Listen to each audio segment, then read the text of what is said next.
Hey, I'm here.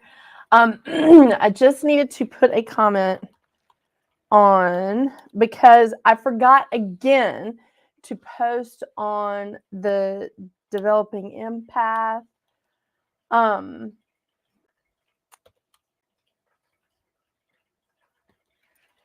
If you comment from this group. Sorry. Okay, now I'm seeing everybody from, okay, you know what? I may just keep this up on the developing empath because I can see your names on the developing empath if I keep Facebook up over here. I just don't want it to slow down. But I cannot see your names on my live chat on the platform that I stream from because I have the developing empath as a private group. So I'm just, if you comment from this group page.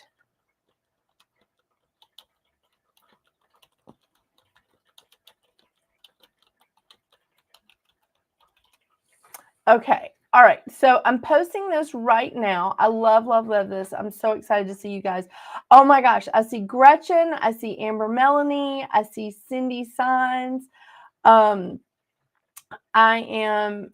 seeing all of you. Suzanne, wow, this is great. You guys are so awesome. I love it. But I cannot see your names. Unless you come to Metaphysical Practices or The Beautiful Witch on Facebook and Readings at the Round Table, which is also, Metaphysical Round Table. But Readings at the Round Table is my YouTube handle. I'm still thinking about changing it to back to Metaphysical Roundtable, but it's Metaphysical Roundtable or The Beautiful Witch on Facebook. So if you are in the chat, I'm so excited to see you guys. I'm so happy to see y'all. But I cannot see your names in my chat because I made the Developing Empath a private group, and I'm still standing by that because I think it's really important to have that as a private group. I mean, we got empaths that need to be protected. And don't worry, Michelle, you are fine. Because I logged in just a little bit late. So I definitely want to talk to you guys about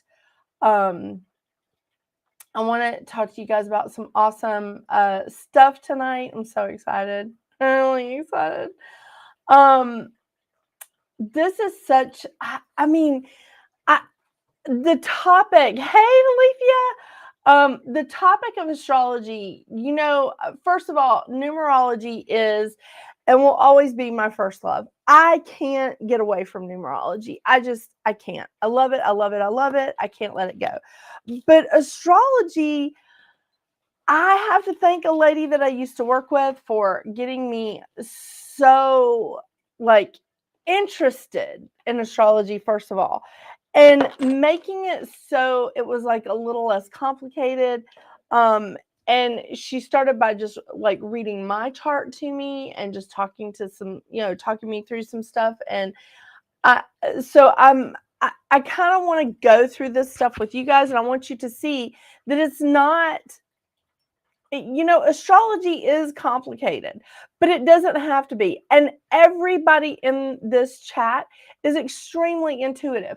I have talked to some of you for a long time in this chat or in other live chats. And I think that I definitely think that this is a really great group. And I think that this is a great topic to cover in this safe space. So I want to remind you again, you can go to astro.com or Cafe Astrology. Those are wonderful places to get your free chart.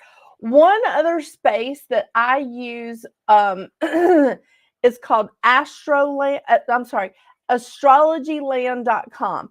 Now, I use astrologyland.com for charts like when I'm doing the new moon and the full moon and I'm having to look at like a week ahead or, a few days ahead or whatever, so that I can look at what is going to be happening during that new moon and that full moon. And then if there's stuff going on with that moon and I don't understand it, I look it up. And we're going to talk about some of the places that I look these things up to. I think that those are very important because there's some really shitty resources out there, people. There are. Hey, Teresa. Hola. There are some really shitty resources out there, but there's some really great resources. Okay. And I also want you to know that you have to find resources and things, especially online, that speak to you and that you can that you understand. Okay. Because some of the stuff that's out there is just still so over my head, or I'm just like, what the actual are they talking about? I'm trying to edit some of the cuss words out of my language, but yeah. So there's a lot of interesting stuff that you can find, that you can locate. I encourage you just to Google stuff straight out. I will say Cafe Astrology is just a wonderful resource because they do a lot of explaining. There's a lot of explaining going on with Cafe Astrology. Okay, I got to switch back over to Facebook really fast because I got to see who some of these people are commenting. So excited. I love it. I love it. Well, hello, Lauren. I love this. I love this. Just remember, you guys, I'm trying to switch over to Facebook from time to time so that I can see who you guys are.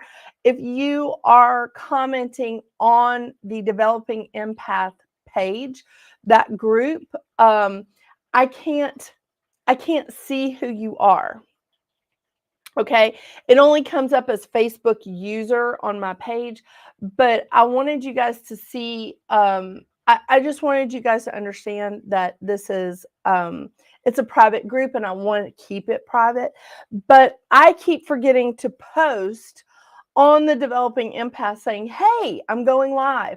And it was requested and it was a really good idea. It really was. And I owe Alethea for that idea.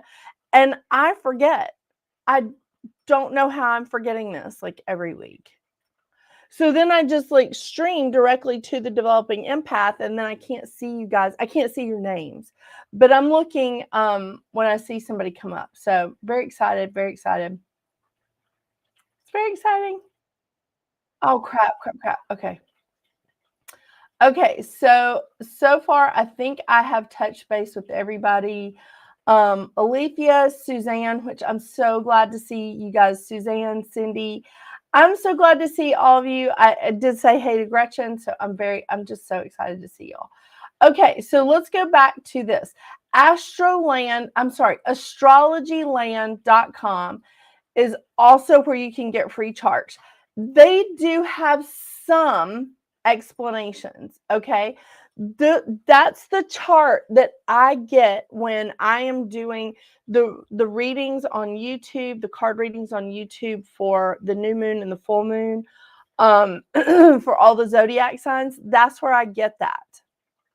That's where I get that information. And then if there's something happening that I don't understand, then I'll look it up. So I want to talk to you guys about some of the places where you can look these things up. So one of my favorites is, see, I have to pull these up because I can't remember. Is this part of perimenopause that I'm like not supposed to remember anything? Because I got to tell you, I'm not having fun with it. It's unpleasant. The guy's name, oh, here it is. Okay. It is under Astrology King. I really like his explanations for stuff. He has a newsletter that he sends out. So if you are new to astrology, then I highly recommend you look up some of his explanations and some of the stuff that goes on there. It's called Astrology King. I really do. I like the way that I like the way that he words things. I like how he does stuff. It's really cool the way he does it, and so I like that. The other one is tarot.com. Now, I know that sounds like a crazy place to go to look for like information, but really fantastic, truly fantastic. The other thing is there's a lot of astrologers online, and you have to find one that's right for you. Okay. I think you guys know like some of the ones that I follow, and I really do like this young lady. Her name is Maren Altman, Maren Altman. She is not nearly the only one, but I like how she sort of puts everything into a little quick synopsis. She talks really fast. She moves really fast, but she's great. Molly McCord is another one. Super awesome, really fantastic. Gives you a lot of explanations about stuff. It's great. I want to tell you that there are people that do whole house astrology. Okay. And people that are like me, I don't do whole house astrology. There is no wrong or right way here. It's what resonates with you. Okay.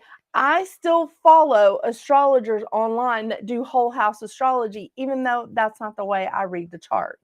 Does this make sense? So I will tell you some of the things that have been very interesting to me. So I know I talked to you guys a little bit about, North Node and Saturn and how they're coming together in Pisces in, I think it's April of 2025. Now, when I'm looking at that, every time North Node and Saturn have come together, for me, I've had a big move. Like I've moved somewhere. Oh, Alethea, this is good. It's not whole house it's whole house. WHOLE, whole house. So basically, let me see if I kept those notes out. Hang on. Oh, by the way, you guys can look at, I've got paint swatches up here because I'm getting ready to paint my office. About 82% of the stuff in my office is currently sitting out on my driveway and in the lawn right outside of my office because I am rearranging again. We're putting in a shower. I know, it's just crazy. But I wanted to paint my office so that not only it matches my logo, but it makes, it's like a warmer feeling other than just like this industrial blue. I can't live with it anymore. And so these are the ones that I've sort of narrowed it down to. These are the ones that I vetoed. But it's not a hard veto. I'm still working on this. But I'm thinking in this area, these two right here. So I'm just saying. Just wanted to throw that out there before you guys are like, what in the holy hell is she doing? Because it does look weird. It does to have like, blocks of paint swatches back here. Okay. I'm sorry about coughing in your ear as well. Okay. So I had all of these stacks of astrology wheels laid out so that I could talk to you guys about them. And apparently, when I was trying to move stuff out of my cat's way, I was like, oh, let me just throw this down. Oh, wait. No, I didn't throw them down. I just moved them. Okay. All right. So a whole house chart will look, I'm just going to show you like some examples. All right.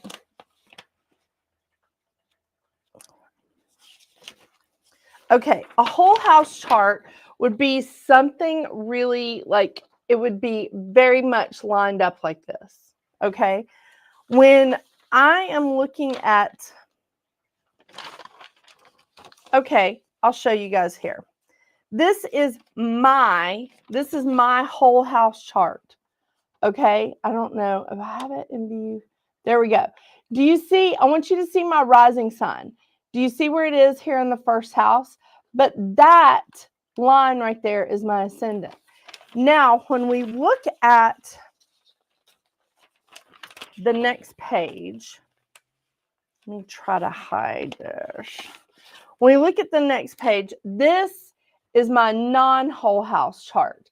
So do you see how my ascendant is coming through? Like the first house really starts right there at the end of Capricorn. Do you see that? So it's kind of crazy. Yes, there is a sort of peach colored one back there. And I'm not sure about it. I'm not sure if it's just too, because you know, Dr. Seuss was like, what are you doing? Are you painting it like pink? I wanted it to match the logo, you know. So that's like the difference between the whole house chart and the partial. What it does is it changes the location.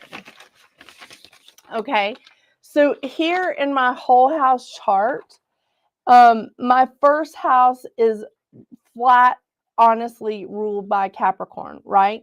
It moves my midhaven, which is right here. It moves my midhaven to the 11th house. So it sort of moves like everything into different houses, because in this chart, my midhaven is in the 10th house. See, I don't know. Can you see that? Oh, come on, camera. Come on. Okay, here we go. Because here my midhaven is actually in the 10th house. It's not in the 11th house. And the major ruler of my first house is really Aquarius. So we have like, you know, slightly different things going on. But it really, I want to tell you guys 100% here. If you are looking at your horoscope, make sure you're looking at your rising sign.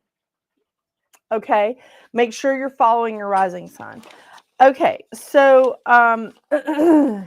looking at some of these things, I want you all to locate your north node. Does everyone know what that looks like on your chart? What about latte? Oh, like Teresa, is that a color for a wall, latte? Or is that something I missed? Did mine on Cafe Astrology.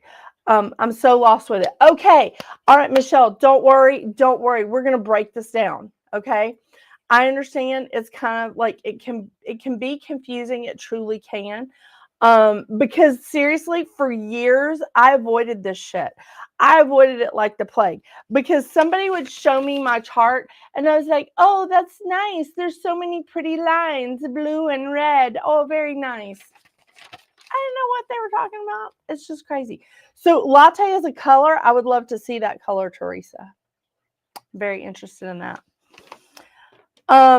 Okay, so does everyone know what your north node looks like? When you look at your chart, the north node looks like a horseshoe. It's going to look like a little horseshoe with curly cues in it. Hang on, I may have a picture. I have a whole separate folder for this. I don't know why I'm so disorganized. I have no reason. I mean, I got started early today. Everything is just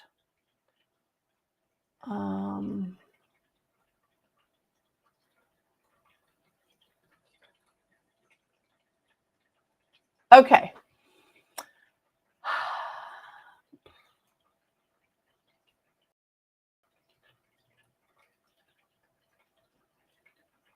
thought I had a picture. I don't. Let's see what else we can find.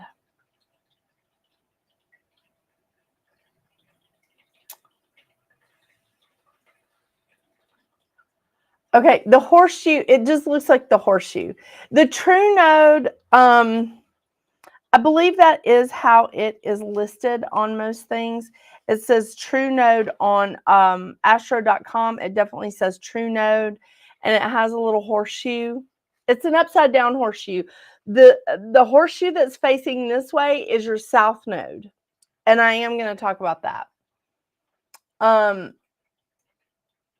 So is everybody with me on that part, like of what we're looking for here? I do not have a picture. This is so sad. How do I not have a picture of a north node? I have a picture of every other one, but not north node.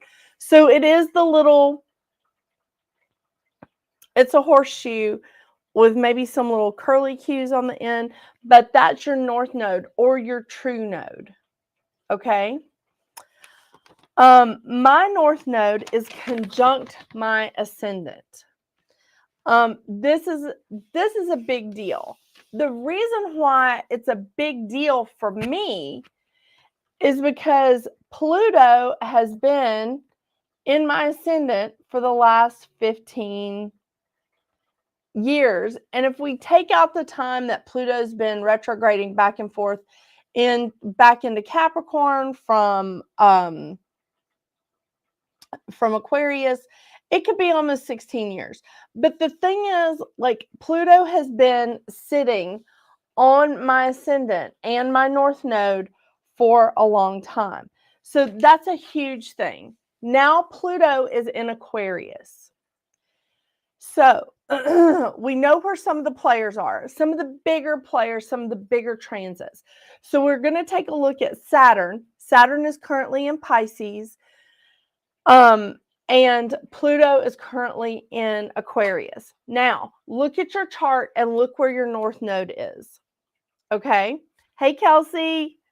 So when we're looking at where our north nodes are, I want you to see what is playing nice with it around that area. Okay? So are there other planets around it? Is it close to your midheaven? What's going on with your north node? Because your north node is your path. Okay?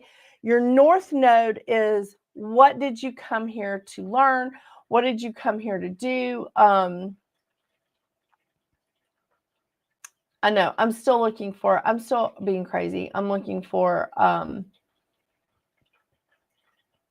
pictures. Oh, I found one. Okay. This is Astro Style. Okay, I don't really know how to do this. I can figure this out.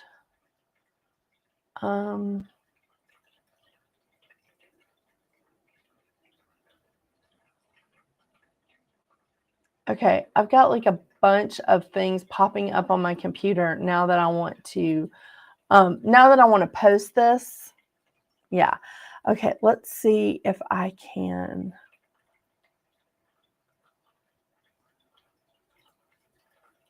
I don't know how to do this on this computer. Okay.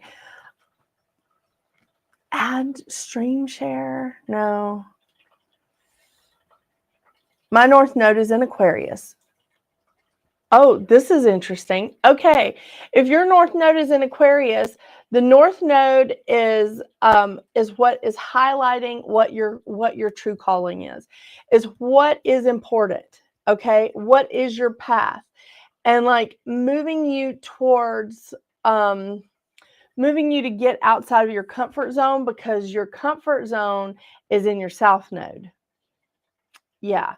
Your comfort zone is in your descendant. It's in your south node. And if your north node is in Aquarius, then you're going to experience some changes for the next little while, because Pluto is entered into Aquarius. And we're going to see a lot of changes with anything that you have in Aquarius. You're going to start seeing changes there. And I'm telling you that because over the last 15 years, how much of my life has changed drastically. I mean, drastically.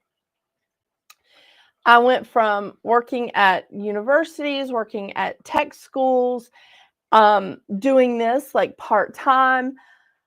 I got married, I had children, moved, well, and none of this is in order, okay? I moved back to Georgia, bought a house, and started doing this full time.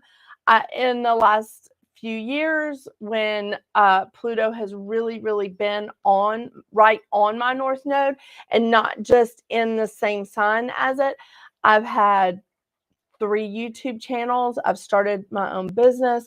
Actually, I've started a couple of businesses.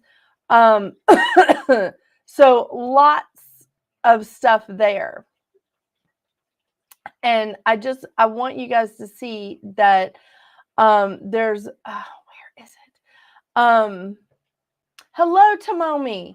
So there's a lot of stuff. I had to look and see who was the newest Facebook person. But there's a lot of stuff that happened with me with Pluto going over my North Node. This is a slow process. This is definitely a slow process. So I want you to see, like, this is a lot that changed with me in 15 years. A lot.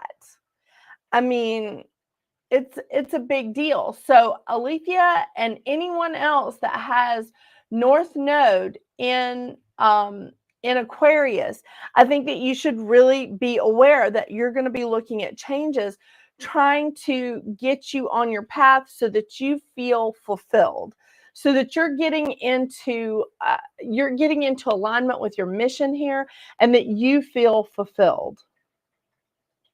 Okay? And I just want to say too, this has come up a lot lately, and it's something that's written on my screen here to say, this has come up a lot lately. I want you guys to see that just because something is easy or it feels easier does not mean that it's wrong. It does not mean that it is the wrong thing. It just means that maybe you have worked through some challenges, but if you're where you're supposed to be, things will line up for you. Okay? So that's North Node in Aquarius. The other thing I want to talk about is where North Node is currently.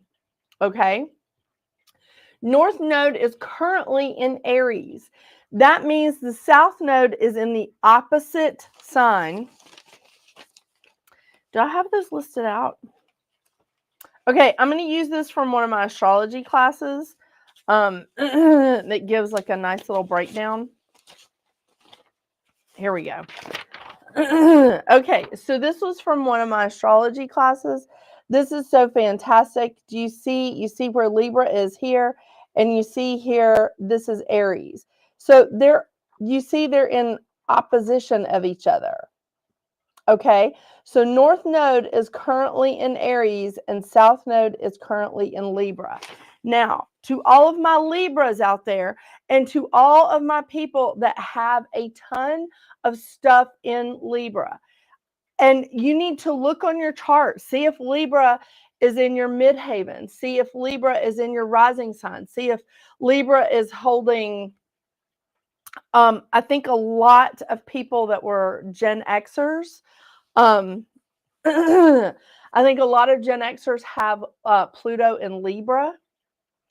I want you to look at your charts and see what is in Libra, because that is what you are in the process of releasing. That's what you are in the process of letting go. And I'm seeing this with people that have a lot of Libra in their charts, okay? People that have a lot of Libra in their charts, they're struggling with, oh my gosh, I need to let go of this. I need to let go of this. And sometimes I was talking to somebody the other day and I was like, this is letting go of baggage, not luggage. and it's from this really, really awesome man that I heard online. I've been sharing a couple of his videos on the developing empath. He's so phenomenal. He's a therapist, but I think he's also a minister. And the way that he put it is, he was like, you let go of baggage, but you carry your luggage. And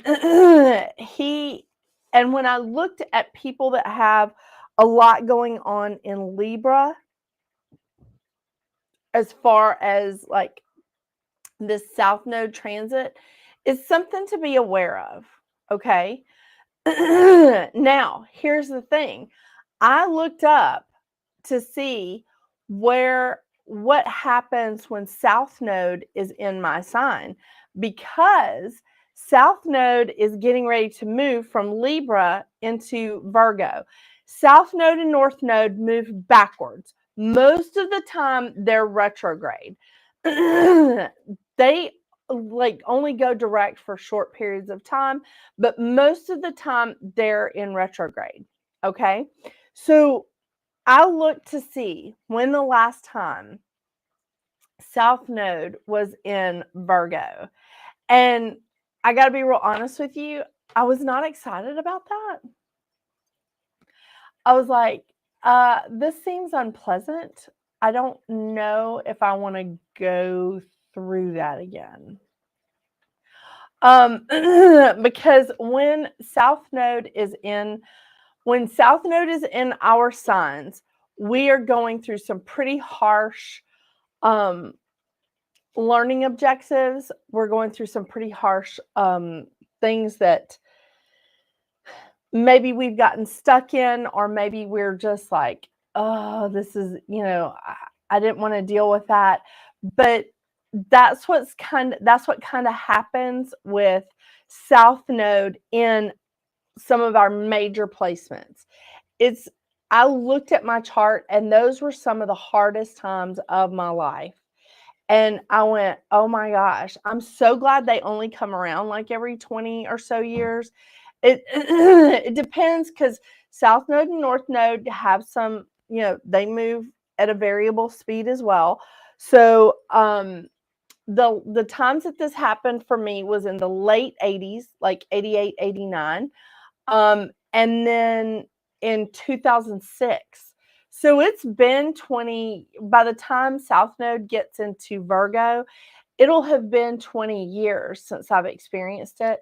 But you just don't, it's not something I want to, like, I'm excited about doing, but at least I'm prepared for it, At least I'm like, okay, there's challenges coming. And I feel like when I know it's coming, it's not that I can prepare for it. It's just that I can go, I know there's an end in sight. Does that make sense? So having Saturn or North Node or Pluto, like, going through some pretty major parts of your chart, you can map it out and see where the end is going to be. Like, how long is this going to go on for me? How long is this going to take? Sorry, my throat. I feel like this is never going to go. I didn't print mine out. I will do that and come back and replay. That's okay, Michelle. It's okay, hun. I want you guys to just look at this, and there is a place for you to see transits, okay? There is a place for you to see transits on your chart. On astro.com, you just hit the with transits button. And I like to see it, because that's where I store all of my clients' charts. I have a subscription with them, because I can look at it and just go, okay, all right. Oh my gosh, Michelle, that's a good question. I'm acting like everybody understands what I'm talking about. Okay, Michelle is on Facebook. She has a really good question for those that are on YouTube. Michelle says, and is this chart different than the natal chart? Okay, your natal chart is going to be the one that doesn't change. It's going to be the one in the center. This is my natal chart. Okay. I printed this out a long time ago. As you can see, it's got coffee stains and all kinds of shit on it. But you see the green things around the outside here? That is those are transits. The little green planets on the outside, do you see them? Those are transits. That's transits. Okay? That's what you want to look at. You want to see how those transits are playing with your natal chart. And that's too, you want to see like when your Saturn returns is coming in, when your second Saturn returns is coming in. And I think that, again, this is like, that's something important. And look at like how things are working with each other. I'm seriously, this is so fascinating to me. I love it, love it, love it. But I want you guys to understand, somebody said, I'm going to scroll back up. Well, hello, Glenda Peck. Oh, you beautiful lavender goddess. Okay, somebody has Libra in Midhaven. I think this is Tomomi. I'm looking to see, I'm trying to pull up my thing again. Yes, okay. Tomomi says she has North Node in Aquarius and Libra in Midhaven. Okay, I'm going to use Tomomi as an example here. Kelsey says Uranus is near her North Node in Taurus, but she has no Libra. Okay, here's what I like about, let me start with Tomomi's. Here's what I love about Tomomi's. Tomomi has a Midhaven in Libra. So that means South Node is currently hovering somewhere around her Midhaven. Now, Midhaven is our occupation. Okay? Midhaven is what we're good at. It's our occupation. It's our job. And it's usually, not always 100%. It's not always 100% of the time. It's usually in the 10th house, which is about our career. It's not always. It can be in the 9th house and it can be in the 11th house. Okay, so there's, again, no hard and fast rules here. Oh my gosh, isn't he the cutest? Oh, so the 10th, not the 10th house, the Midhaven is telling you like really your career. It's telling you what you're good at, what you're what you would thrive on, what you would what you have challenges with, as far as like whether you're a leader or like, you know, a support staff, or if you're a pioneer, or if you're just like, no, I'm going to continue this. I'm going to continue somebody else's research. I'm just using examples here. So if you're a good manager, are you stubborn? You know, those kind of things. So make sure, and here's another place. I'm going to find this that I use for Midhaven. Okay. The place that I use for Midhaven is Cafe. I cannot read this. What is wrong with this? Oh, it's because it's spelled weird. Okay. It's Cafe Ausoul.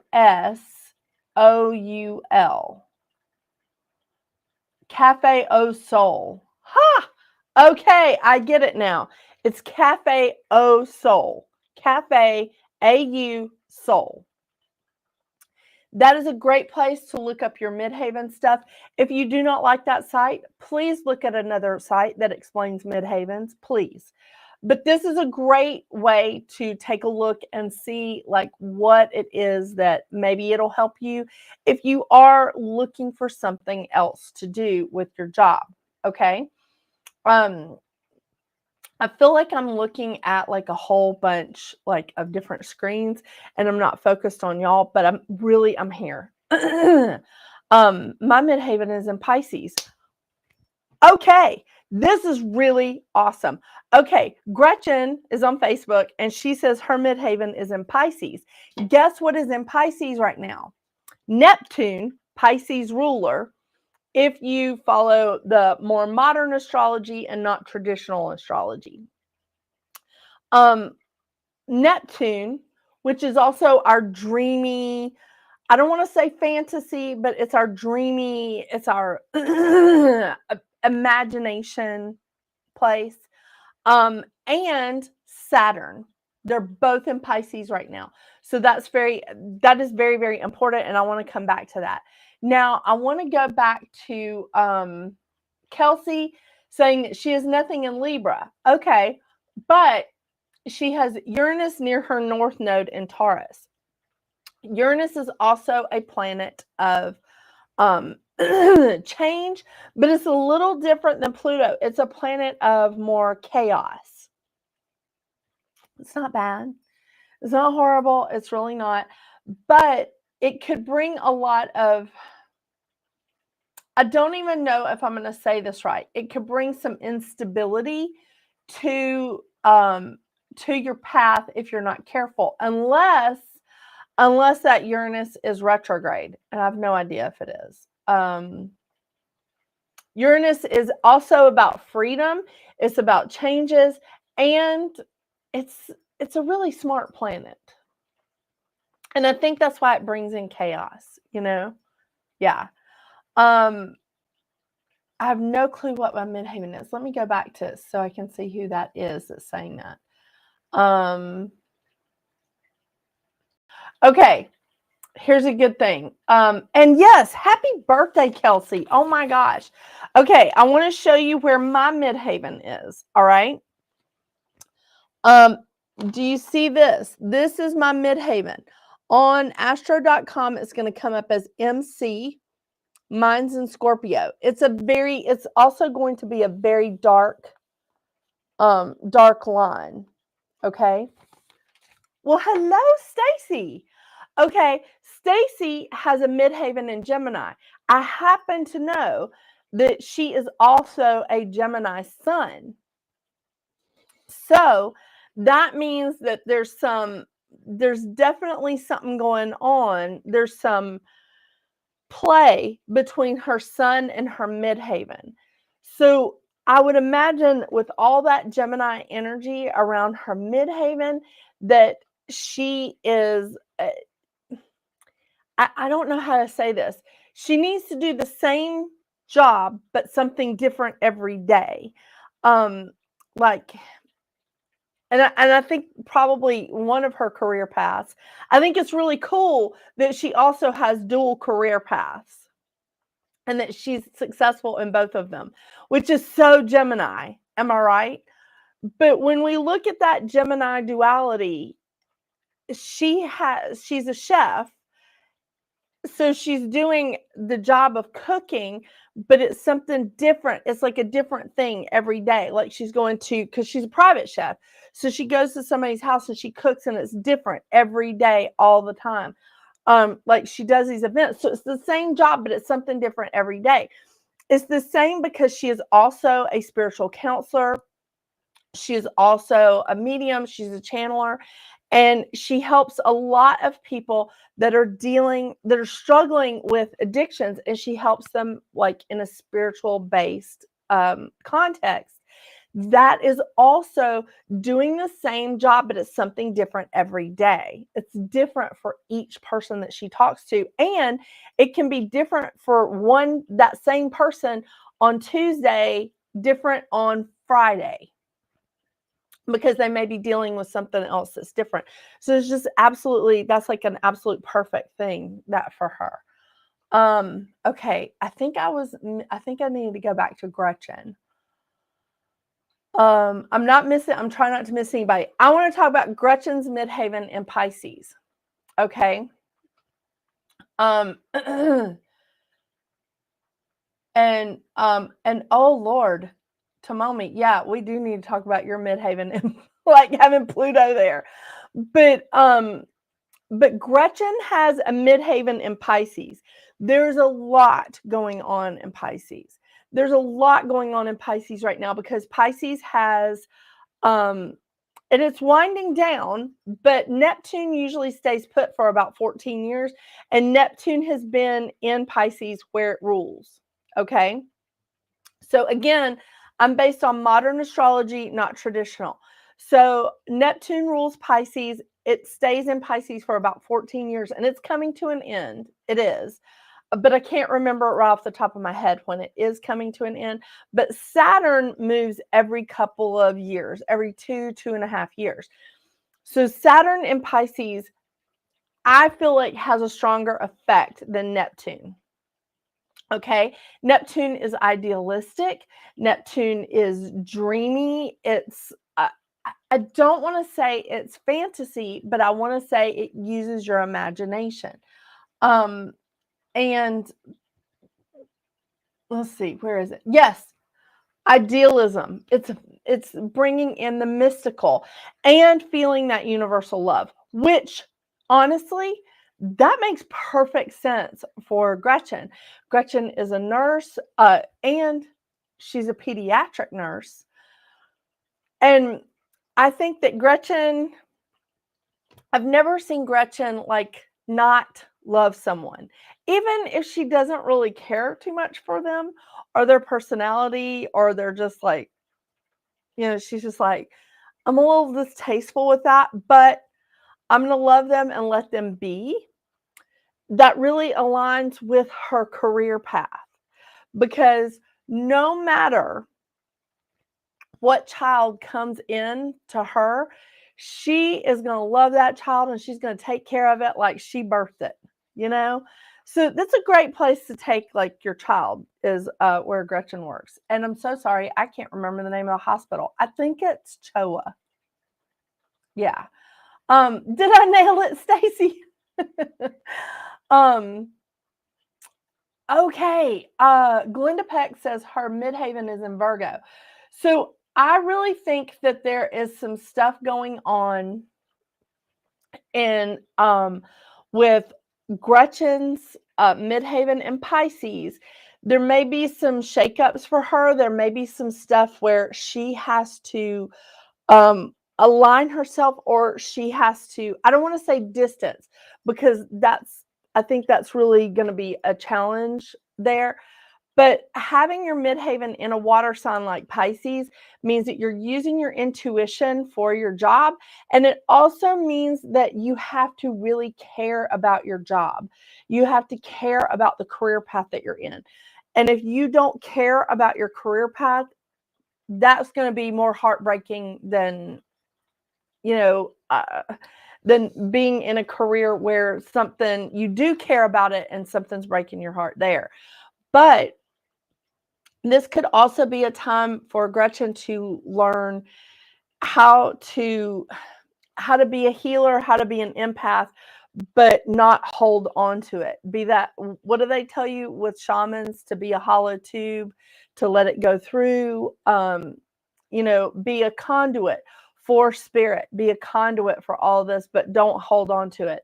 That has been a huge, huge struggle for me. And that's probably why I don't like channeling, because I hold on to stuff. I know. But let's see. Mine is in the arrow. No clue what that is. Yes, that is Sagittarius. Okay. Here's another one. Glenda Peck has a midheaven in Virgo. Now, midheaven in Virgo, because I are one. Midheaven in Virgo is so perfect because they want everything to be perfect. They want a job that they can go to and that they can cross all the T's, dot all the I's, and they can like figure out the puzzle. They can put it together, they can make it work, and they can make it like solid, and just be like, nope, no, maybe not perfect. Maybe they don't need it to be perfect, but they need their work, whatever they're doing, to be as close to perfection as possible. They want to make sure it's done right. I love that. I love that.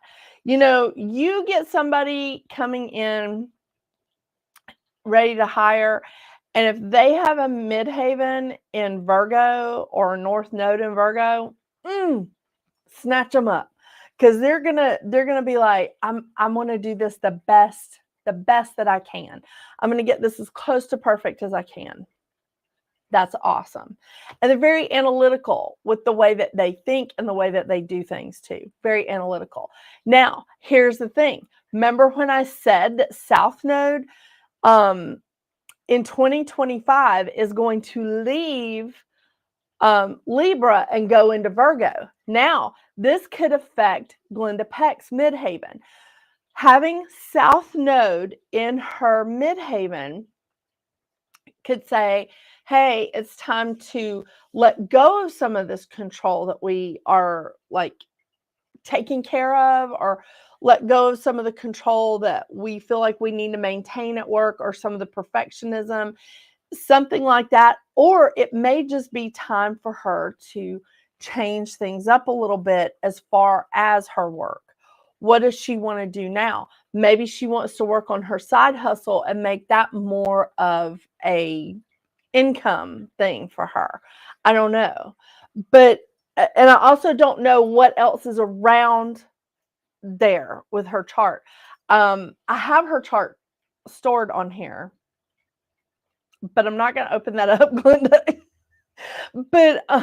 But when you look at this, look at your north node, look where it is, and see what you have in Pisces too, Glenda, because the north node will be in Pisces when south node is in Virgo. It does not move into Virgo until I think it's early 2025.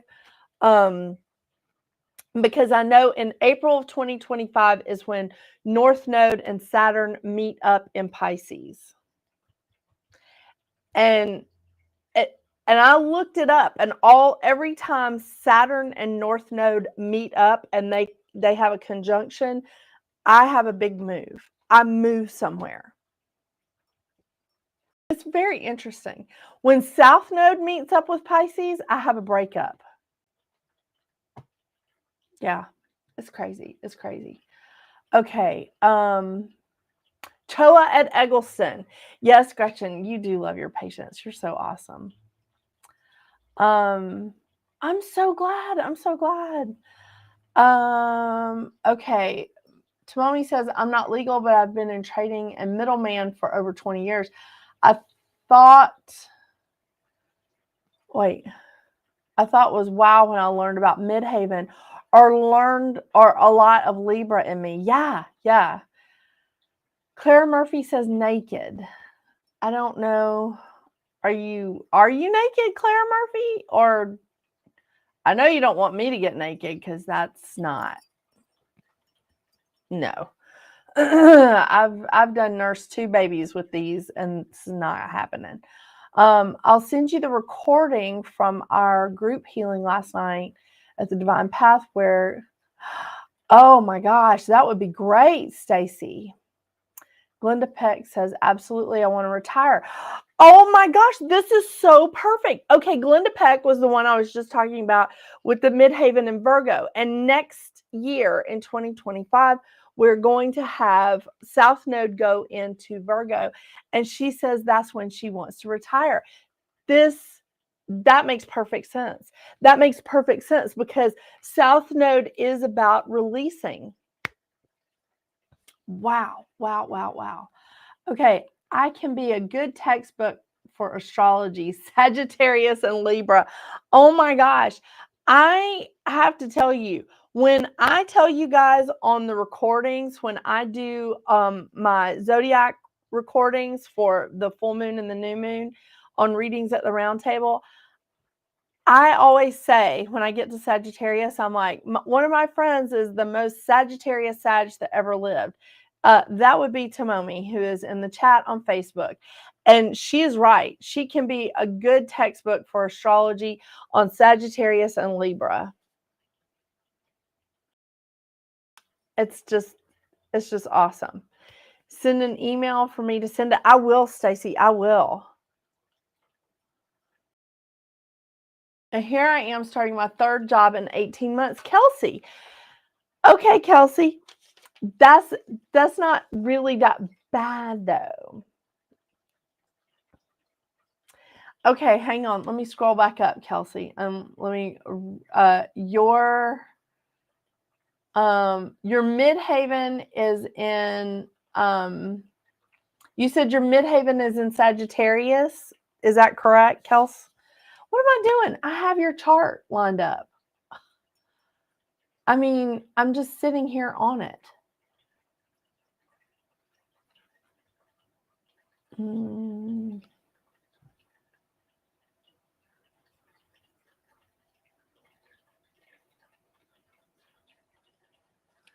Okay, let's just see.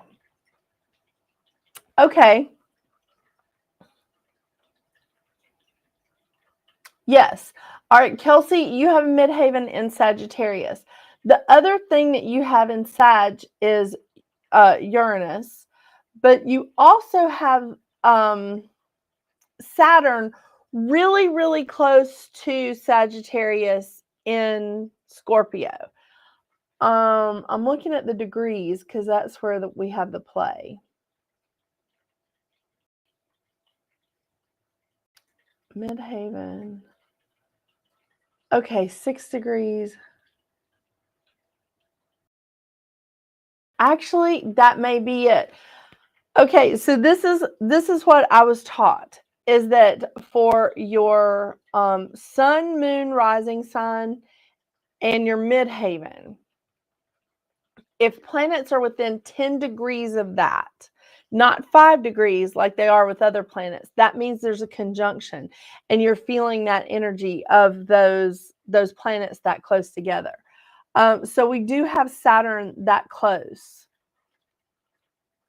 to your midhaven.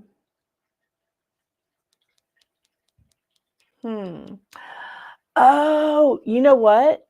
Kelsey, I know what's going on here is that Uranus is sitting on your north node, your natal north node.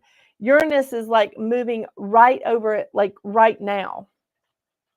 So that is causing you some change, is causing you some, like, I don't think it's bad chaos.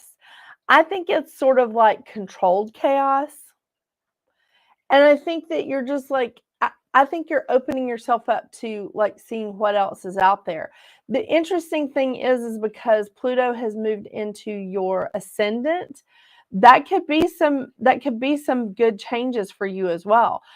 I think the changes that I've experienced over the last 15 or 16 years, they have been very different. They have been game changers, and it's been a lot, but I also think that this is where I was meant to be. You know what I mean? I think that it pushed me to get where I needed to be. Not only having Pluto in my ascendant, but on my north node, and it pushed me to get to where I needed to be. So I do like that. I do appreciate that. Yeah, I love that. Happy birthday, Kelsey. Okay, let me go back. Okay.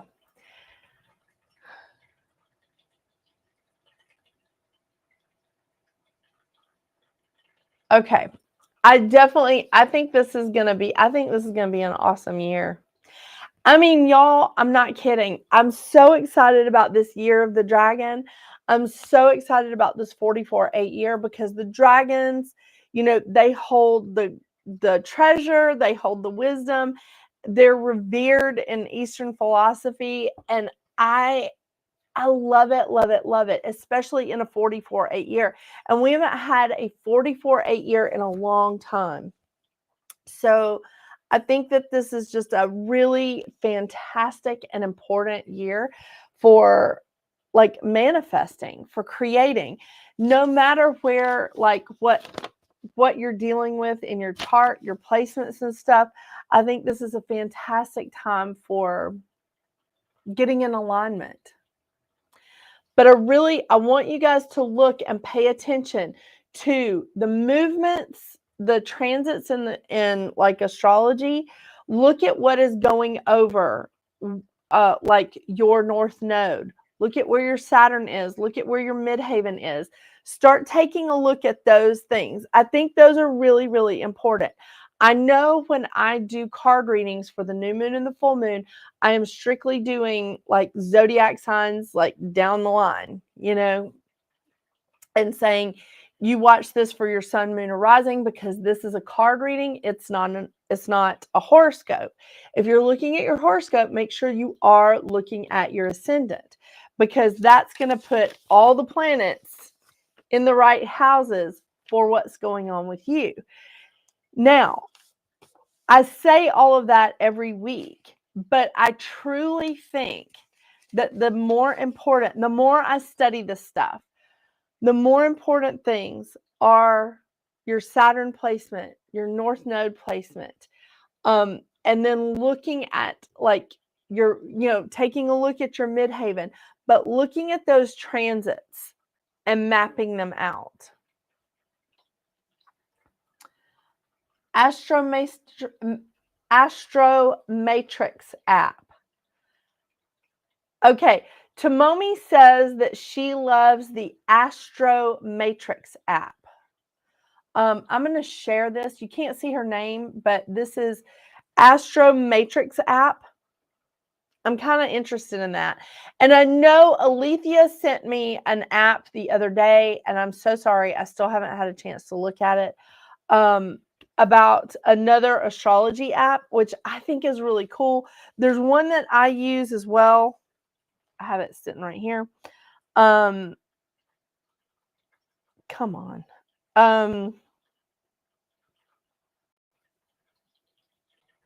It's called CoStar.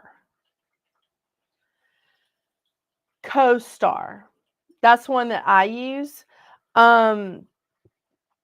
Oh, couple of things I want to tell you guys about. Becky, Gypsy Soul Surfer. If you guys follow her on Gypsy Soul Surfer in the group Gypsy Soul Surfer on Facebook, she is having a Reiki healing circle on Wednesday, April 24th. It's from 6 to 7 p.m. on a Wednesday. It's $25, and it is at High Vibing Health in Villa Rica. High Vibing Health in Villa Rica. It is a Reiki healing circle. I highly recommend it. The woman is magnificent. I'm not just saying that because she's my friend. I am telling you, she's awesome.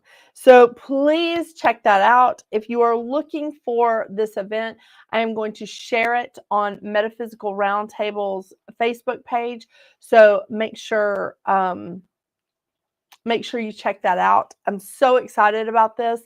So you have a little time to plan. It is Wednesday, April 24th. A Reiki healing circle, and I'm loving it. I am truly loving it. So I'm very excited about her like opening this up, and it is at High Vibing Health in Villa Rica. So, and it's really, I don't think it's hard to find, because really almost everything in Villa Rica is right off of I-20. I mean, am I right? I think a lot of us in the chat have been to Villa Rica. It's like, I feel like everything is readily available right off of I-20. Yeah, it's an easy place to get to. Okay. So what I want you guys to take away from this, because I'm not done talking about astrology. What I want you guys to take away from this is I want you to start taking a look at the transits that's going over your North Node, your Midheaven, your Saturn, and your Ascendant. Start looking at those. And if you have a lot of planets in one house, that's called a stellium. If you have a lot of planets in one house, like Tomomi was saying, she's textbook of Sagittarius and Libra. That's because all of her planets There's a couple that aren't in these, but all of her planets are basically in Sagittarius and Libra. So anytime there's stuff going on in Sagittarius and Libra, she's going to feel it more than somebody that just has one planet there. She's going to feel it more because she's got more of that vibe there. So I'm sorry, I'm just keep using you as an example here, Tomomi. Not trying to. I am looking for, hang on, I've got Tomomi's chart on here somewhere. But it's pretty interesting how, like, you can pull those up and just be like, oh, I get that. I get it. I get it. All right, let me just, I've got too many saved now.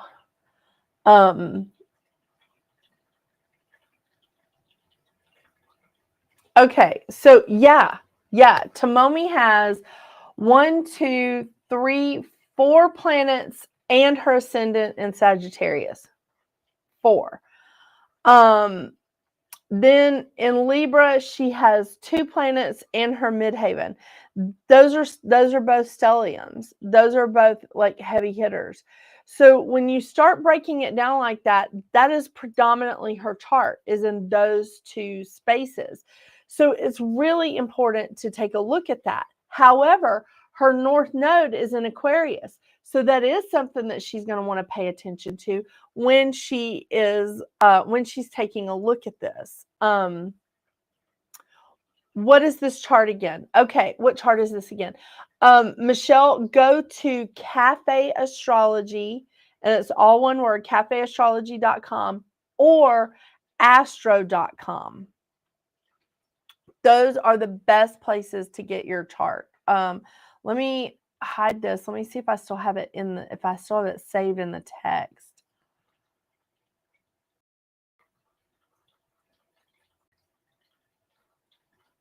Okay, yeah, I don't, but I'm going to add it in real fast. So give me 2 seconds.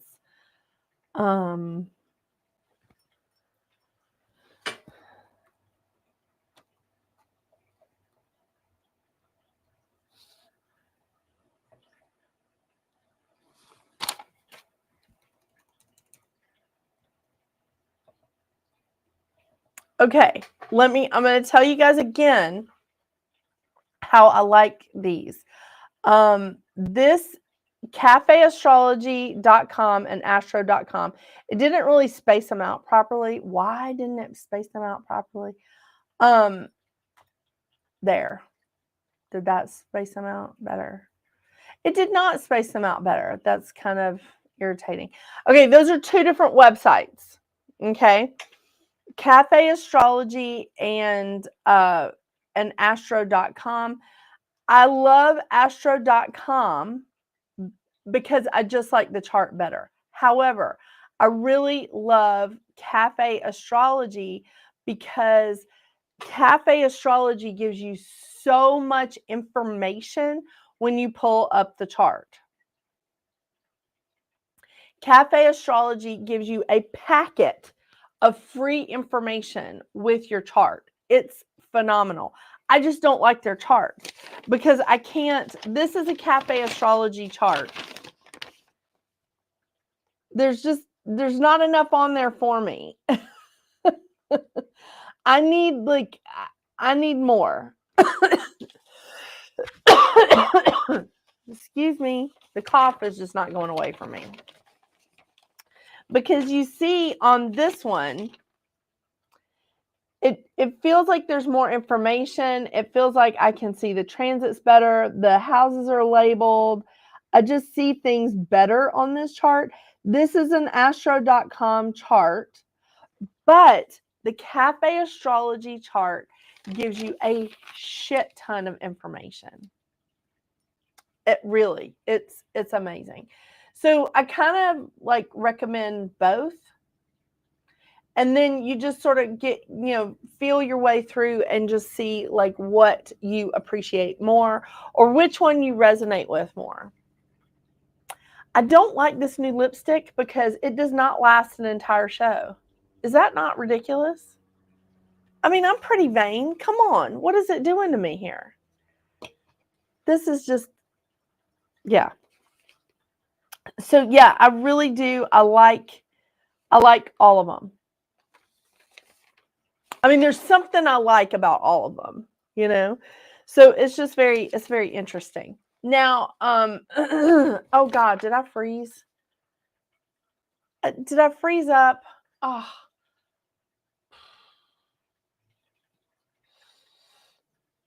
I think I froze up. Yeah, I thought I froze up for a minute. Okay. So anyway, I feel like I feel like this is some good stuff. I want you guys to, like, if you're interested in paying attention to your chart, if you're interested in learning more stuff about your chart, I think that this is a good time because there's so much going on. There's so many new transits coming around. There's so many new things like shifting out. And really, we're going to be having some more, like, the planets never stay still. But the good thing is Pluto is not really moving that much except for a minute when he dips back into Capricorn later this year. Just for a minute, he retrogrades back into Capricorn, and then he's going to be in Aquarius for like the next 20 years. So that's something we don't have to worry about, right? I am interested to see when Saturn goes into Aries, because holy crap. I mean, holy crap. Saturn, our discipline is going into a planet of fire. I mean, a sign of fire that's ruled by the god of war. Yeah, that's fun. So looking forward to that little bit of, interest. But but that's not going to happen until at least 2025, because I know Saturn meets up with North Node in Pisces. So I gotta love it. Gotta love it. Okay, am I still frozen? Am I still frozen on Facebook? Okay. But this is so much fun. I love talking about this. It was really hard to get me into astrology, and now I love it. Now I'm stuck. So, what is it that you guys want to know next about astrology, or is there something specific that you guys want to know? I have been putting together my own my own, obviously not carefully worded, but look at this. These are some of the notes that I've made that are that are explanations of the houses, because I have 400 of these. Like, I've taken so many classes that have, like, give me like little bullet points of explanations of the houses that I was like, yeah, I can't deal with that anymore. I have to have my own. Like, I need to know. And I mean, because most of them do have, like, they're all just sort of like quick little bullet points, and I'm like, I need more. So this is one of the things I've been working on, along with just like a multitude of other stuff. But so that's one of the fun things that I'd like to put out there. But I am very excited about, I'm hoping that I have learned something in the past, like 20 years. So when South Node goes into Virgo, I'm hoping I have learned some stuff, and that I'm not going to like have like some of the big traumatic stuff that I've had in the past two South Node and Virgo transits.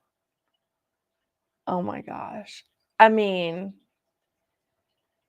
it's just info on the houses, basics that make up the chart, fixed signs, anything. Oh, okay. This is great because, thank you, Gretchen.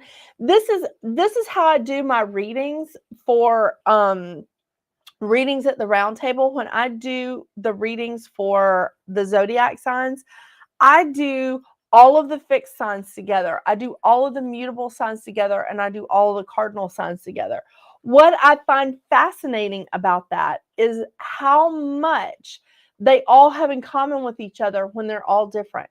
Because the cardinal signs are Aries, Cancer, Libra, and Capricorn.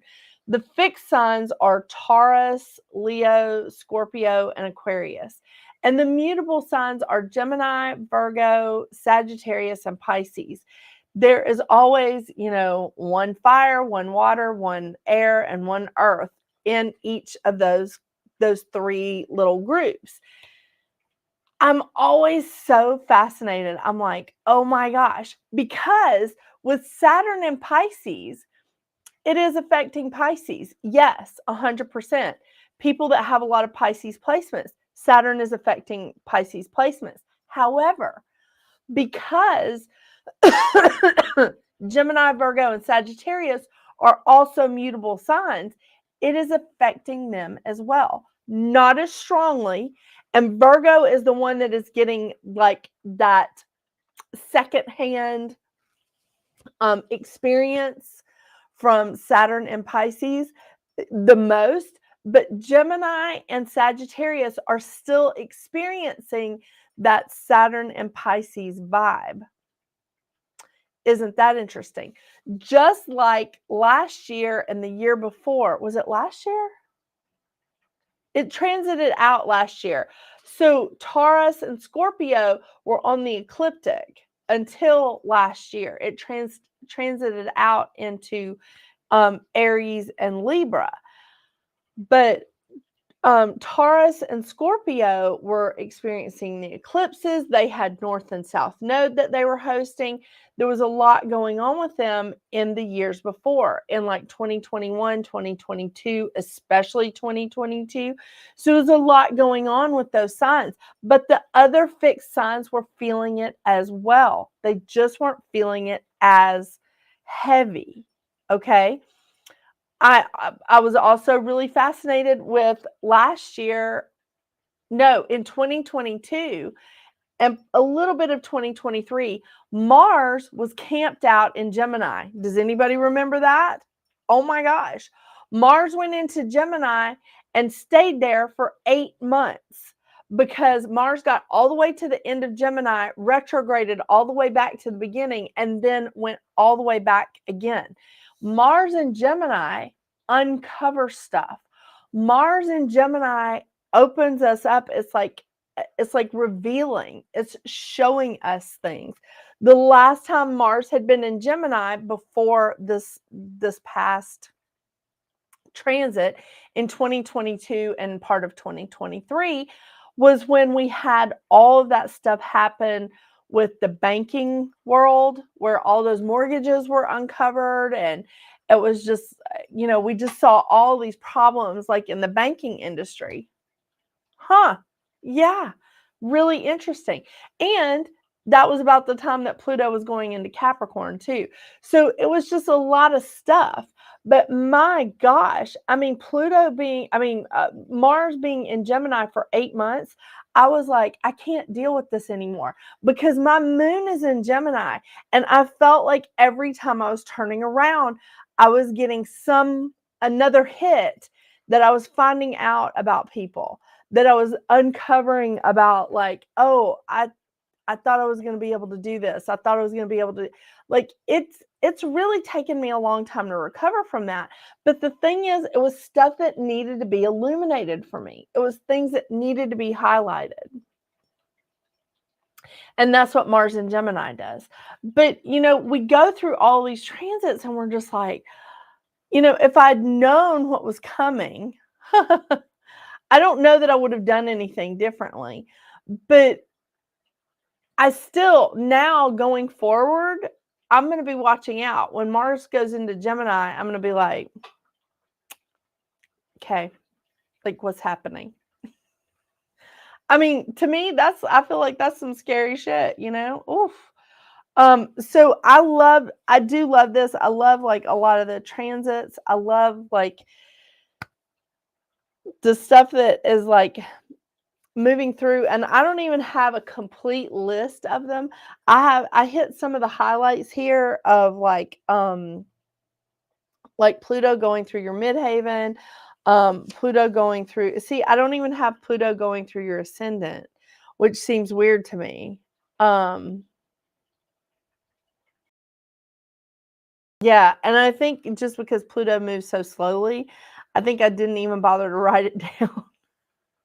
Isn't that crazy? I mean, oh. But yeah, it's a very interesting, stuff. Yeah, I have Pluto conjunct midheaven, Venus, Sun,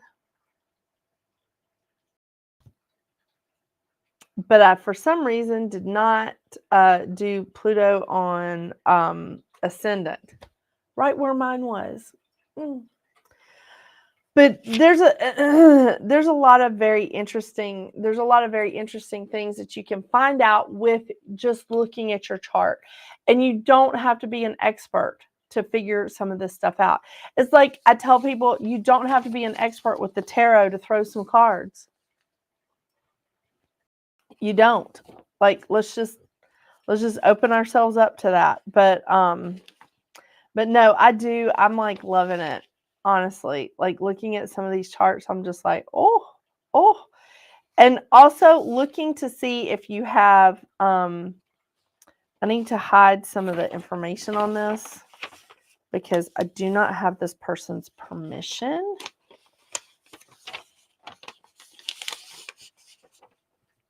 But I want you to see this chart. Okay. Do you see the red squares? That's the Grand Cross that I talk about. The big red squares that hit, like for this lady, it's hitting all the fixed signs. It's hitting something in Taurus, something in Leo, something in Scorpio, and something in Aquarius. That is a Grand Cross. And that is definitely something we can talk about.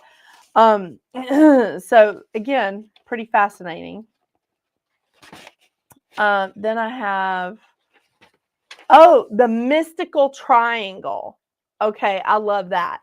The mystical triangle is usually like two, wait a minute. I think it's like I have so many clients that have this. Hang on. Let me pull up one of my clients that I know has it because I just did her chart the other day. Here we go. Okay, so her mystical triangle comes with hers is 2 earth signs and 2 water signs. That's what hers makes up. So she has a Taurus, a Pisces, that goes to a Scorpio, that goes to a Virgo, and back up to Taurus. And that makes the mystical rectangle. And that's a pretty cool one. That's a pretty cool little thing happening in your chart. And not something I see all the time. I do love that. Love it, love it, love it.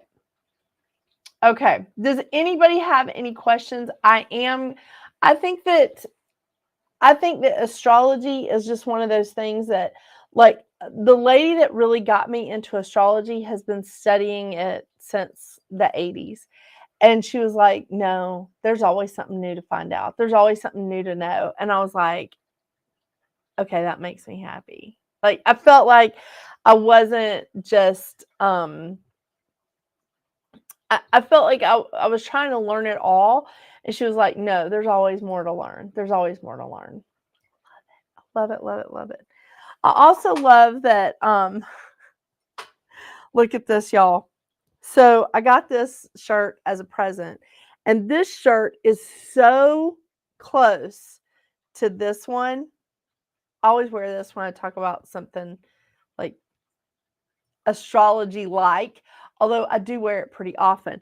But look at this. This actually has some It actually has some star patterns in it, whereas this one doesn't. But isn't this cool? So I now have a new shirt to wear. So excited. I know. I think this came from Walmart too. I love these shirts. They're so cool. Walmart.com. I have a triangle, Taurus, Scorpio, and Virgo. Oh, is it red or blue?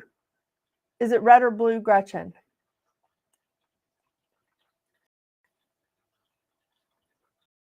I'll bet it could be good. Let's see.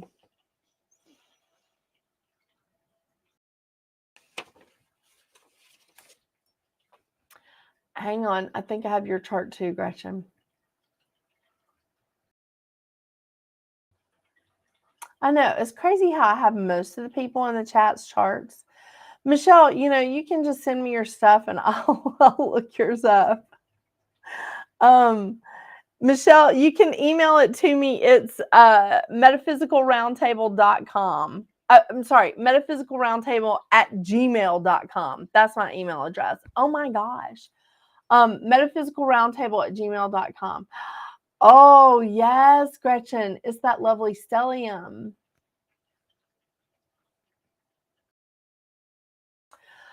I see exactly what's happening there. You have some good stuff happening with some major, let's call them arteries in your chart, Gretchen. The oppositions that you are feeling is your sense of,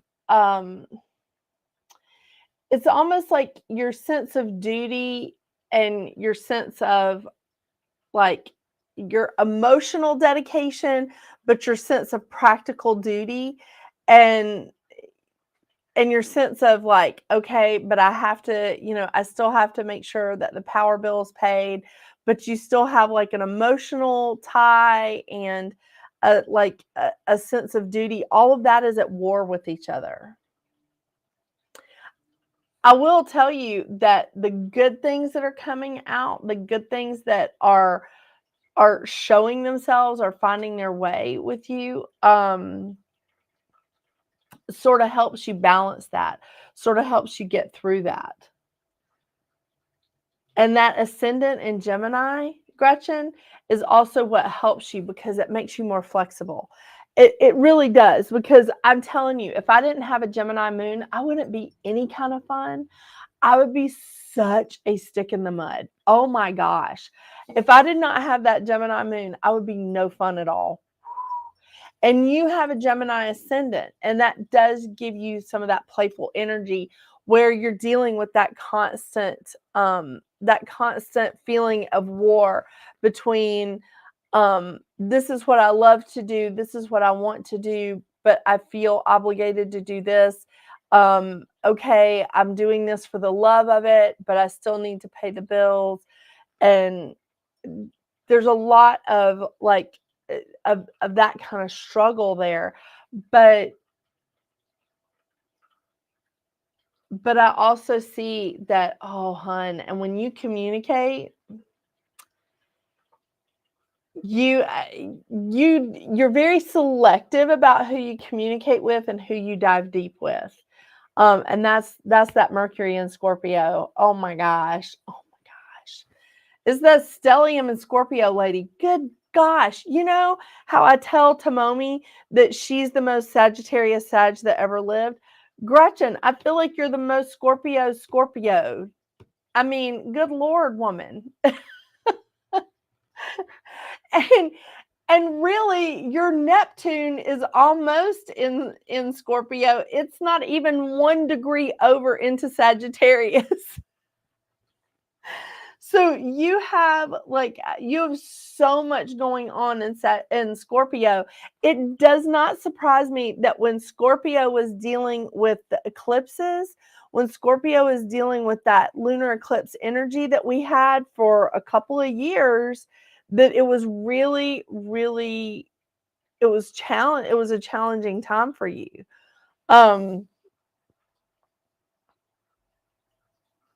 And no, I'll bet your mind isn't quiet, but it's all in here. It's like you're not like You're not popping that balloon and letting it out. Oh my gosh. You know what that reminds me of is the time on Seinfeld when George just like unloaded and told Jerry just like all the stuff and you didn't hear about it. You just saw George start to tell Jerry this stuff. And then at the end, you see Jerry going, oh my gosh. Oh, yeah. No, I think you scared me straight. I'm good. And it was just, I mean, that would be like Scorpio letting it all out at one time instead of just like easing it out little by little. Although I don't think you would be scary. I think it would be very interesting. I love to be there for that. But no, the next time I say I have a friend that's the most Scorpio, the most scorpion-like Scorpio that ever lived, that would be you.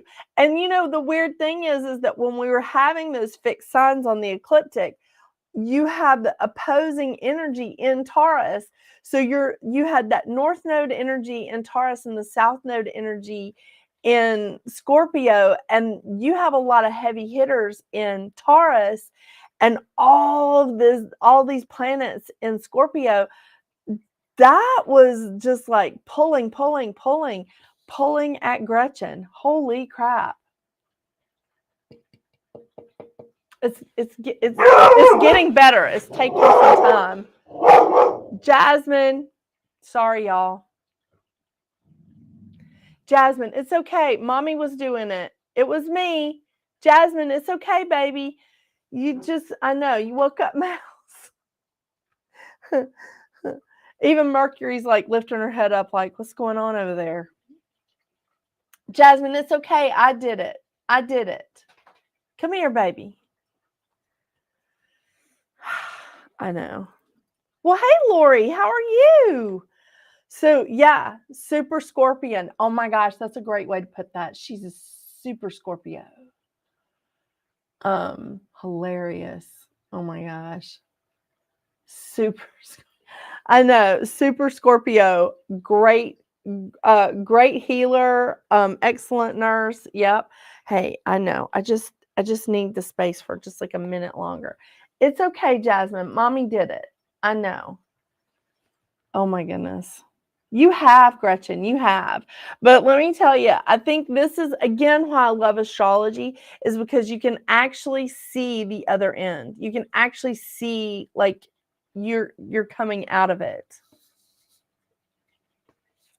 And remember when I said I looked at what was going on in my life in the past when South Node was in Virgo. And I do have like a good bit in Virgo, not just my sun, but those were some of the darkest times of my life.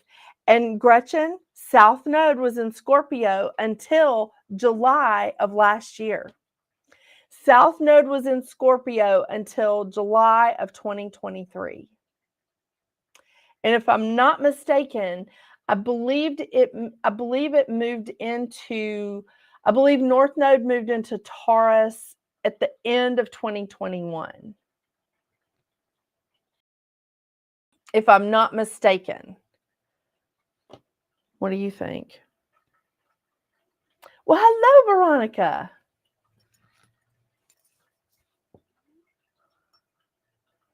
Yeah. He's just the cutest thing. I mean, I can't push him off the desk.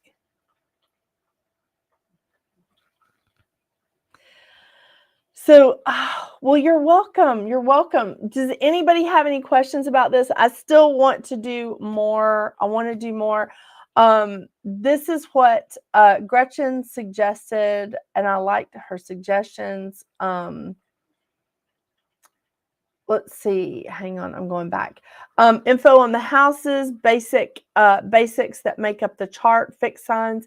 Okay, I can do all of that. We can talk about the fixed signs, the cardinal signs, and the mutable signs next week. We can talk about like some of the basics that make up the charts. I can absolutely quickly go through like the modern versus the traditional way again. because a lot of people that do traditional astrology do not acknowledge the last planets that were discovered. I mean, they see that Pluto and Neptune and Uranus are out there, but they do not acknowledge that Pluto, Neptune, and Uranus are rulers of any of the signs. Do you see what I'm saying? They acknowledge that those planets exist, but they do not acknowledge them as rulers of the signs. I do, okay? Because I like the modern twist on it. So we can definitely do that next week. We can talk about some of the basics. I really do want to encourage you guys to take a look at these transits. Take a look at what is transiting over your midheaven, your north node, your ascendant, anything that you have a stellium, which is 3 or more planets in one sign. And when I say planets, I'm also referring to the places like ascendant, midheaven, north node, because they're not technically planets. Look at those as well if they're in a house that has already 2 or more planets. Yep, here's another good example. This person has a stellium in Leo. Do you see that? She's got 2 planets and north node. You see that? So that is definitely a stellium. That's a lot. So take a look at some of these things, okay? Email me if you have some questions that I can try to answer for you. I'm actually pretty close to being caught up with everything. Even with 82% of my office outside on the lawn, and I've got to get it moved back in because there's a chance of rain on Thursday. So I got to pick out a paint color pretty quick. And I got to get all the stuff fixed up because I have sworn to a couple of people that I will have proper places for them to sit and hang out with me down in my office. That would be thing 1 and thing 2. So I have a table for them and putting in a shower. So much fun. It'll be great because I'll be able to shower off some animals. Yeah, be awesome. I do have Scorpio true node. Really? Okay. Does the other things count like vertex? I don't count. I will count Chiron, especially Chiron's the only thing that I will count towards the stellium. The reason why I will count Chiron, especially if it is if it's conjunct something else. Let me see where mine is, because I think Chiron has a big placement in mine. No, it's not mine. It's got to be somebody else's in my family. But it's funny because do you see where Chiron is on my chart? This is an old one. Okay. Do you see this? This is that's Chiron. How I really use Chiron is if I am using Chiron, if I see it playing nicely with others, if it's conjunct something, I will definitely count it as part of the stellium. I'm sorry.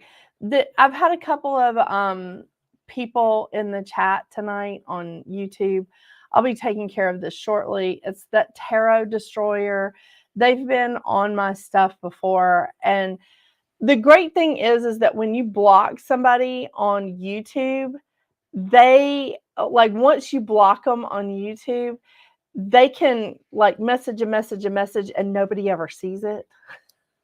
So they think they're doing something, but they're blocked. So I blocked them on my old channel. So I just got to go in and block them on this new channel. It's just hateful assholes out there. I don't even know what they're doing.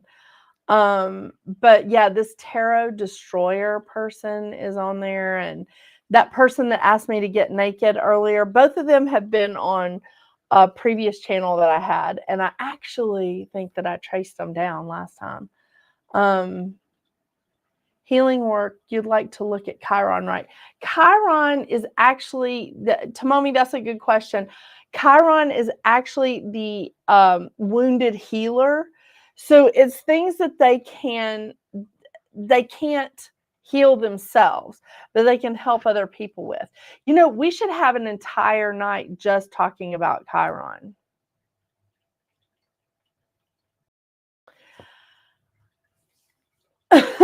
Excuse me. Anna Iva, I think that's how your name is spelled, said correctly.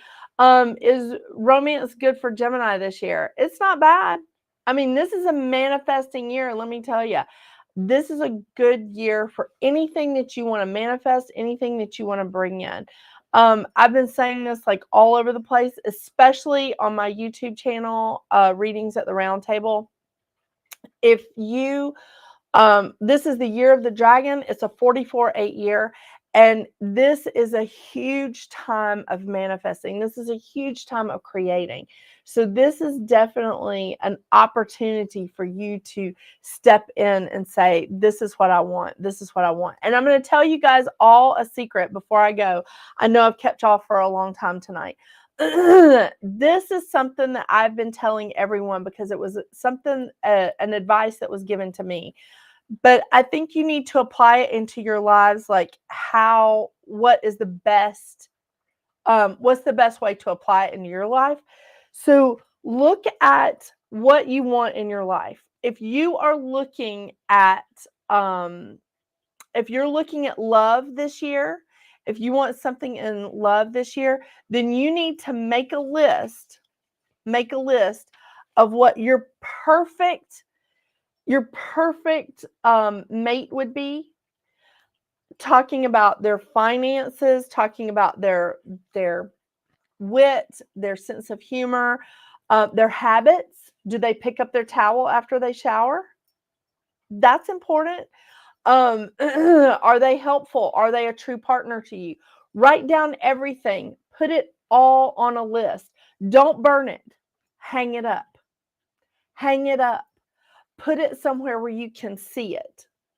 Not like burning it and sending it out. Put it somewhere where you can see it. If you are doing this for a job, write down what your ideal job would be. Everything. Breaks, commutes, like what are you looking at in terms of coworkers? All of that. I have started to do that with, because you guys, I posted online that I'm not accepting new clients. Well, I started to put down what my ideal client would be. And what it's done for me is systematically, I've started letting people go because I'm just like, I don't even, like, what is this? Why do I want someone here that is completely disruptive? Why do I want someone here that's completely disruptive? Okay, the other thing is that if you have put that out there, if you put it out there in a 7-year, which that's what last year was. Last year was a 7-year. If you put that out there in a 7-year, then you probably planted the seeds and it could be coming in this year, Anne. It could be coming in this year. You see, it takes time for those seeds to get nurtured. But I still think that you need to write down what your ideal mate would be, like the things that you want. Don't burn it. Post it somewhere where you see it. And open yourself up too, like to opportunities to meet this person. But the thing is, a lot of what we planted, a lot of what we set the foundation up for last year in a 7-year, which was spiritual expansion and spiritual growth. And I told you guys last year in the 2023 that it was a 7-year, and not everybody can handle the spiritual expansion and the spiritual growth. Not everybody is at ease with that, but it helps us to get to where we need to be so that we can manifest what we truly want in that 8-year, so that we have planted the seeds in the 7-year and we can bring it about in the 8-year. The man I wanted got involved with something else, then he wasn't your man. And he wasn't your man. That was not your man.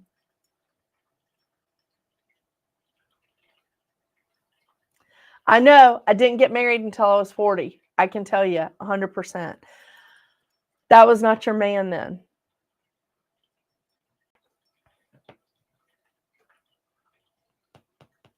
So hang on.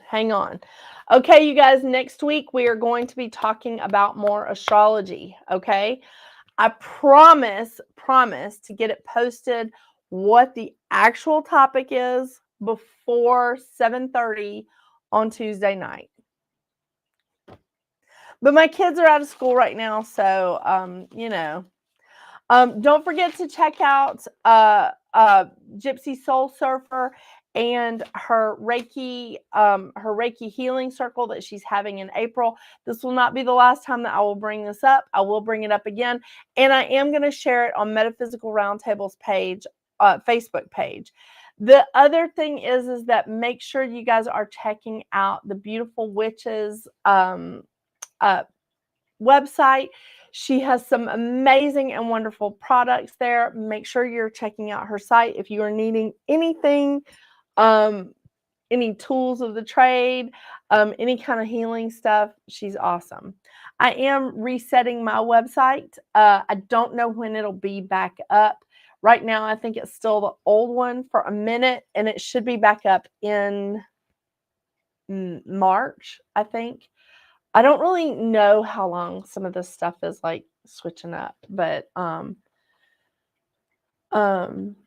Lori says, dang, I'm 47, still not married. Hey, you know what? Some days I'm just like, I remember the glory days of being single. Seriously. Anne says, but I'm over 50 and things are very slow in the romance area each year. 47 is better than over 55. Oh, y'all are sending hearts to each other and love to each other. You are so welcome, Teresa. You are so welcome, Gretchen. I thank y'all for like sticking around for, oh my gosh, an hour and 50 minutes. I didn't mean to keep y'all this long.